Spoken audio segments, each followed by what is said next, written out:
ఒక వ్యక్తి, ఒక వ్యవసాయకుడు తన పొలములో ద్రాక్ష తోట వేశాడండి ప్రియులారా. అది ద్రాక్ష తోట ఫలము. అయితే దానిలో ఆ యొక్క ద్రాక్ష తోట ఫలములో మధ్యలో ఒక అంజూరపు చెట్టును నాటాడు. అప్పటికే మరి ఆ అంజూరపు చెట్టు నాటబడి 3 సంవత్సరాలు అయింది. ఎన్ని సంవత్సరాలు చెప్పండి? 3 సంవత్సరాలు అయింది.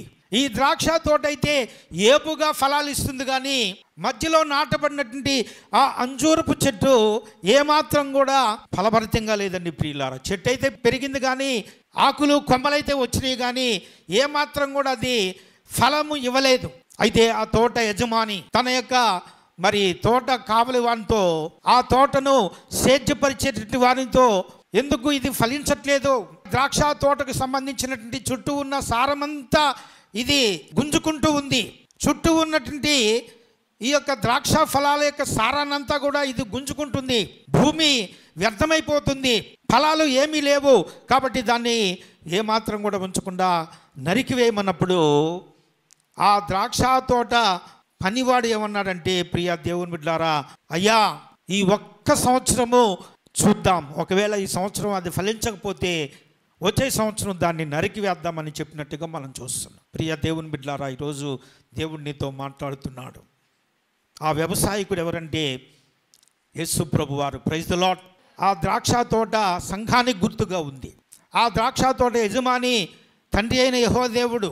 ఆ ద్రాక్ష తోటలో ఉన్నటువంటి అంజూరపు చెట్టు నీవు, నేను, మనము ఈ సమయంలో ప్రభు నీతో మాట్లాడుతున్నాడు. మనము దేవుని యొక్క సన్నిధిలో ఫలిస్తున్నామా లేదా? అంజూరపు చెట్టు ఏ విధంగా ఆకులతో నిండి కాయలు లేకుండా ఉన్నదో ఆ విధంగా మనం ఉన్నావేమో ఒకసారి జ్ఞాపకం చేసుకోవాలండి ప్రియులారా. దేవుని యొక్క మందిరానికి వస్తున్నాం, దేవుని యొక్క ఆశీర్వాదాలు పొందుకుంటున్నాం, దేవుని యొక్క వాక్యాన్ని మనం వింటున్నాం, దేవుని బిడ్డలతో సహవాసంగా ఉంటున్నాము, అన్ని రీతుల్లో దేవుడిచ్చే కాపుదలను మనం పొందుకుంటున్నాం. కానీ ఫలము లేని స్థితిలో ఉన్నావేమో ఆలోచన చేయండి. మాట ఫలభరితంగా నువ్వు లేవేమో. ఆ ఒక్కటి ఫలించకుండా ఉండటానికి ఏదో ఒకటి నీ హృదయంలో ఉన్నదేమో. అదే కోపం కావచ్చు, ఈర్ష్య కావచ్చు, ద్వేషం కావచ్చు, అనురాగరహితులుగాను, తల్లిదండ్రులకు అవిధేయులుగాను, అతి ద్వేషులుగాను, నిందారహితులుగాను ఈ లోకంలో నువ్వు ఉన్నావేమో. శరీర కార్యాలతో నువ్వు నడిపించబడుతున్నావేమో. శరీర కార్యాలు అనేవి నీకు లేకున్నప్పటికీ ఎవరి మీద కోపం పెట్టుకున్నావేమో. నీ భర్త మీద కోపం, నీ పిల్లల మీద కోపం, నీ అత్తమామల మీద కోపం, నీ బంధుమిత్రుల మీద కోపం, నీ స్నేహితుల మీద కోపం ఒకవేళ నువ్వు పెట్టుకున్నావేమో. ప్రభువు మాట్లాడుతున్నాడు, నీ ప్రియులారా, అటువంటి వారి జీవితంలో ఎటువంటి ఫలము ఉండదని ఇక్కడ ప్రభువు నీతో మాట్లాడుతున్నాడు. అన్ని రీతులుగా దేవుడిచ్చే కాపుదలను నువ్వు పొందుకుంటున్నావు, కానీ ఎటువంటి ఫలము లేకుండా నువ్వు ఉంటున్నావండి ప్రియులారా. కారణం ఏంటంటే ఆ ఒక్కటి, ఆ కోపము, ఈర్ష్య, ద్వేషం అనేది నీలో పనిచేస్తుంది అన్నట్టుగా పరిశుద్ధాత్మ దేవునితో మాట్లాడుతున్నాడు. ఒకవేళ దేవుడు హెచ్చరిక చేసినప్పుడు, దేవుడు నీతో మాట్లాడినప్పుడు, ఈ మాట ద్వారా దేవుడు నన్ను తాకాడు, నన్ను ముట్టాడు, కాబట్టి నేను నా పాపం విషయంలో పశ్చాత్తాపడాలి, నాలో ఉన్న రాగద్వేషాలు, అతి ద్వేషులుగా ఉన్నటువంటి అనుభవాలు తొలగించుకోవాలి అని కన్నీరు కార్చి పశ్చాత్తాపడేవారు ఎంతమంది ఉన్నారండి ప్రియులారు. ఎంతకాడికి ఎప్పటికీ ఇతరుల మీద నిందలు మోపే వారంగా ఉన్నావు, కానీ ఆత్మస్తుతి చేసుకుంటూ పరుల మీద నింద మోపే వారంగా ఉన్నాం, కానీ మనల్ని మనం మరి శుద్ధి చేసుకుంటూ, మనల్ని మనము పవిత్రపరచుకుంటూ, దేవుని యొక్క చిత్తములో మనం నడుస్తూ తగ్గించుకొని వినయ విధేయతలతో, వినమ్రతతో ఆయన సన్నిధిలో ప్రార్థన చేసేవారు ఎంతమంది ఉన్నారండి ప్రియులారా. లోబడేవారు ఎంతమంది ఉన్నారు? నువ్వు లోబడుతున్నావా లేదా? నువ్వు ఫలిస్తావు, లోబడితే ఫలిస్తావు. హల్లెలూయా.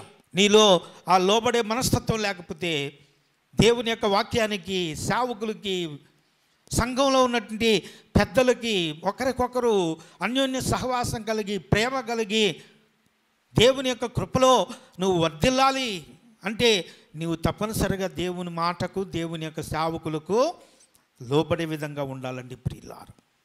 తోట యజమాని అంటున్నాడు, ఇదిగో 3 ఏండ్ల నుండి ఈ అంజూరపు చెట్టునందు ఒక్క పండు కూడా కనపడలేదు, నేను వెతుకుచున్నాను కానీ ఒక్క పండు కూడా కనబడలేదు, ఏమీ దొరకలేదు, దాన్ని నరికివేయము అంటే ఎందుకు? ఈ చెట్టు వల్ల భూమి అంతా కూడా వ్యర్థమైపోతుంది. ఎందుకు వ్యర్థమైపోవాలి? అలాగే నిజ విశ్వాసిగా ఉన్నటువంటి వారు ఫలించాలి.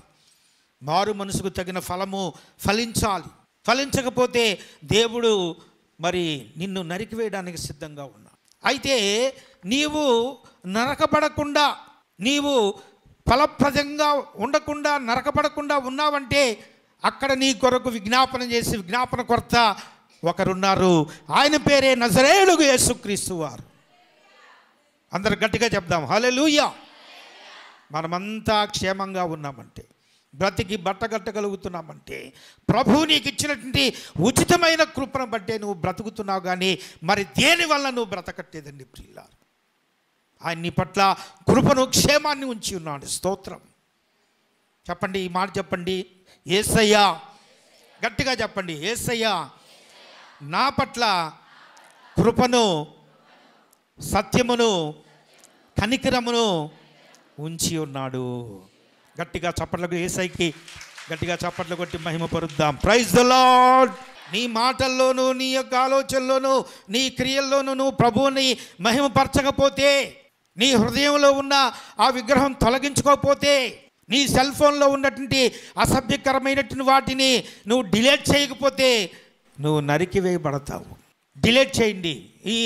ఈ విధమైనటువంటి షోలుని మేము చూడము అని నువ్వు డిలీట్ కొట్టేసేయండి ప్రియులారా.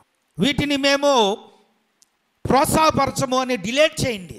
ఒకవేళ శరీరం ప్రకారంగా నీవు డిలీట్ చేసిన మనస్సులో, ఆత్మలో ఏదైనా ఒక వ్యర్థమైన పాపం ఉన్నట్లయితే, ఎవరైనా ఉన్నట్లయితే, ఒక వ్యక్తి నీ హృదయంలో ఉన్నట్లయితే ఆ వ్యక్తిని యేసుక్రీస్తు నామములో తీసి బయట పాడవేయండి ప్రియులారా. యేసుక్రీస్తు ప్రభువారు నీ హృదయంలో ఉండాలి. ఆమేన్. ప్రభు అయిన యేసుక్రీస్తు వాక్యము నీ హృదయంలో ఉండాలి. ప్రభు అయిన యేసుక్రీస్తు నామము ఎల్లప్పుడూ నీ హృదయంలో మారుమోగుతూ ఉండాలి. దేవుని ఆత్మచేత నువ్వు నడిపింపబడుతూ ఉండాలి. దేవుని కృపలో నువ్వు వర్ధిల్లాలి. కృప నుండి అధిక కృపలోకి, మహిమ నుండి అధిక మహిమలోకి నువ్వు వెళ్ళాలి.